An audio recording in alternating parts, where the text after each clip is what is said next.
Abah dan Abah.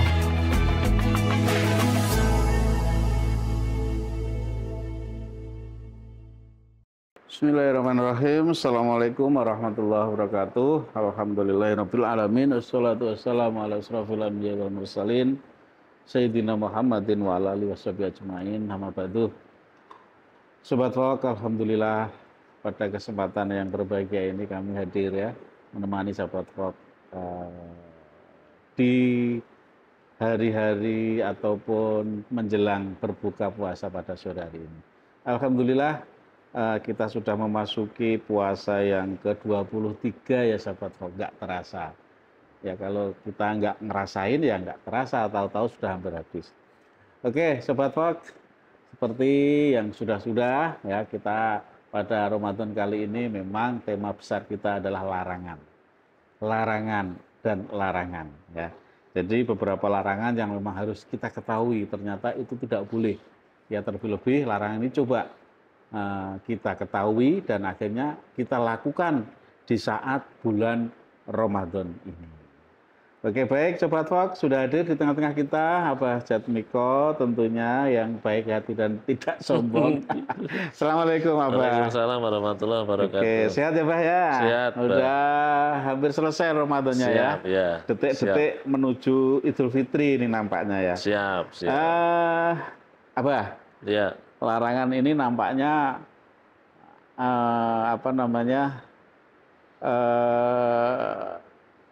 bisa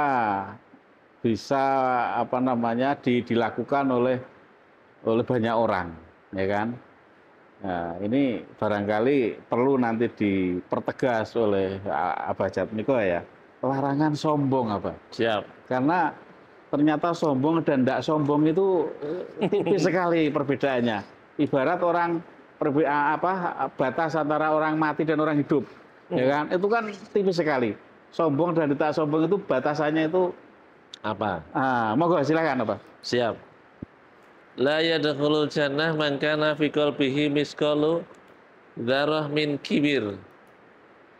Kata Nabi, tidak masuk surga jannah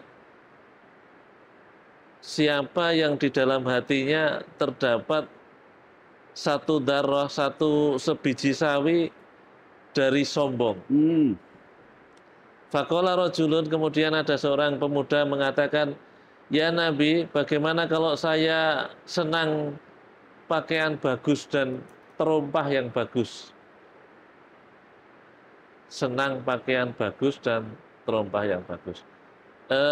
Begini Bah, ulama dulu itu beda dengan ulama sekarang. Jadi begini, ulama dulu itu dituntut untuk bersyukur, tapi tetap dituntut untuk zuhud. Zuhud itu melupakan dunia karena memberi pelajaran untuk mementingkan akhirat. Ya. Jadi kalau orang penuh kemewahan kan kayaknya dia membelajarkan kesenangan terhadap dunia. Padahal kan dunia ini kan kecil toh, hanya setetes dari tanganmu yang dicelupkan di lautan, kemudian yang lainnya luas. Maka ada seorang ulama itu yang saat itu ketika dia berada di tempat umum itu, dia pakai pakaian yang sangat indah, pakai jubah. Seperti ini tadi ya Rasulullah, kalau saya senang sama pakaian indah, kemudian pakai terompah yang bagus, bagaimana? Nah, ini ulama dunia ini. Ini dia pakai pakaian yang indah. Kemudian, wahai ulama, kenapa engkau mengajarkan untuk bermewah-mewah? Kemudian dia lepas jubahnya itu, yang di dalamnya tuh, karena orang Arab itu kan saking dinginnya, saking panasnya kan pakai baju satu, masih panas atau dingin pakai baju dua. Panas pakai baju tiga, beda dengan kita kan di sini ada kadar air, di sana kan nggak ada kadar air, jadi dingin itu sama dengan panas gitu. Dia pakai baju dua, baju tiga itu biasa. Bajunya indah, yang jubah pertama itu dibuka, ternyata jubah yang kedua itu kasar, miliknya orang-orang miskin. Jadi dia juga tidak penikmat dunia, ya kan? Tapi karena juga tidak ingin dikatakan sebagai orang yang kufur nikmat, maka dia pakai jubah yang bagus. Nah, kata orang ini, ya Rasulullah, saya senang pakai baju yang bagus dan terompah yang bagus. Kata Nabi, itu bukan sombong. Sombong itu adalah dia orang yang pandai, kemudian malu untuk mengakui kebodohan. Akhirnya dia menolak kebenaran. Dikritik nggak bisa seperti itu. Padahal jawabannya benar, tapi nggak, itu salah. Ya, jadi sudah tapi belum. Ingat sesuatu ini kalau sudah tapi belum. Maksudnya itu dia dikritik itu, iya, dia nggak mau menolak kebenaran. Gitu. Pokoknya kalau asal dari kamu tetap salah, gitu loh. Nah, kemudian apa? Kata Nabi, orang yang sombong itu adalah orang yang menolak kebenaran. Kemudian yang kedua,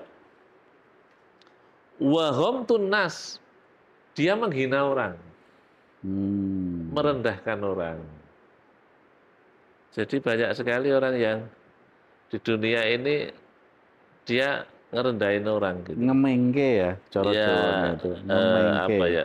Makanya kalau meremehkan orang. Ya. Nah, ini padahal kan orang itu dibuat pinter itu apa kalau orang terus dijadikan pinter itu terus tugasnya bodoh-bodohin orang bodoh. Enggak ada.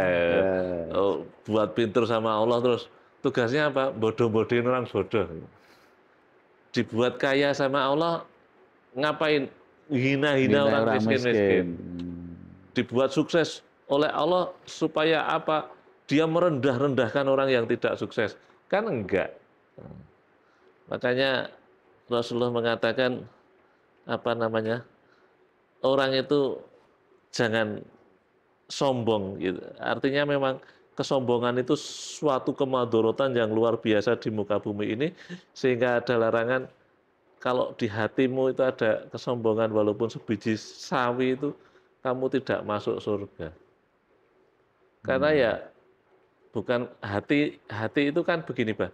Hati itu tidak tiap hari itu seperti itu loh, Pak.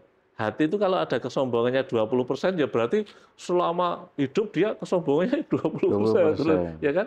10% ya berarti kesombongannya ya 10%.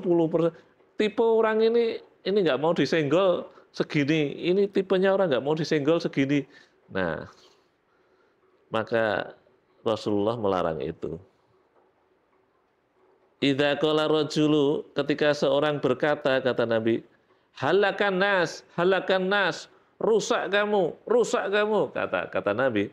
Kalau ada orang berkata begitu, maka kata Nabi, fahuwa ahlakuhum, sesungguhnya dialah yang paling rusak di muka bumi ini. Makanya dilarang melaknat, dilarang menjelek-jelekkan orang, dilarang suudzon, karena sesungguhnya di mana kualitasnya dia gitu. Apa kalau sudah pinter itu terus bodoh-bodohin orang, kalau sudah kaya itu terus miskin-miskinkan orang kan. Ya kan, Pak? Ya begitu, Pak. Oke, baik, Kak Jatmiko, terima kasih Sobat Fok. Jadi demikian ya, sombong. Jadi sekecil apapun yang ada di hati kita, walaupun sebesar biji sawi ya, biji sawi itu kecil banget. Apalagi atom ya, atom lebih kecil lagi. Pokoknya usahakanlah watak atau sifat sombong itu tidak berada di dalam hati kita. Karena kalau sudah ada, itu tadi, selamanya akan ada di hati kita, dan akhirnya kita selalu meremehkan orang lain, merendahkan orang lain, yang akibatnya fatal buat kita semua. Baik, Sobat Fok, sebentar lagi sudah mau berbuka puasa, ya. Saya ucapkan selamat berbuka puasa. Abah Ali dan Abah Jatmiko, mohon maaf bila ada yang kurang berkenan. Ya, kami akhiri. Billahi taufiq wal hidayah. Wassalamualaikum warahmatullahi wabarakatuh. Waalaikumsalam.